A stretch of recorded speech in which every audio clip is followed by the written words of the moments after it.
In today's video, I'm going to teach you how to create a general ledger account in QuickBooks. To get started, make sure you're signed into QuickBooks and on your main dashboard. We'll be creating a new account through the chart of accounts, which is where QuickBooks stores all of the categories used to organize your financial activity.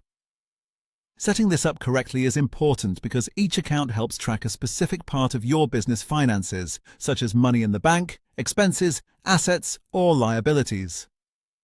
First, go to the Settings icon in the top right corner of the screen. From there, select Chart of Accounts. This will open the full list of accounts currently in your QuickBooks file. If you already have several accounts set up, take a quick moment to review the list so you can avoid creating a duplicate account by mistake. Once you're in the Chart of Accounts, click New, or in some versions, New Account. This opens the Account Setup window where you'll enter the details for your new General Ledger account. Now choose the account type.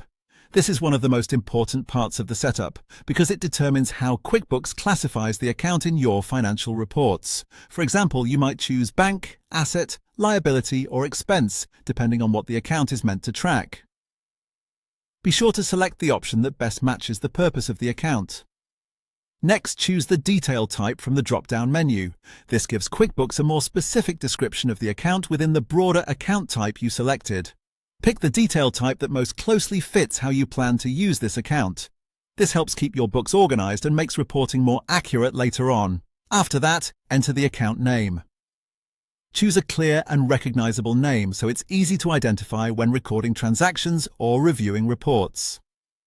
If your business uses account numbers, you can optionally turn that feature on and add an account number here. This is not required, but it can be helpful for businesses that want a more structured chart of accounts.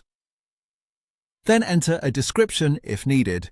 This can be useful for adding a short note about the account's purpose, especially if multiple people work in the file.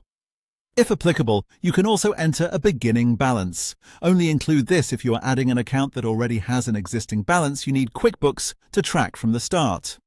Once everything looks correct, select Save and Close. Your new General Ledger account will now appear in the Chart of Accounts and be ready to use in your bookkeeping.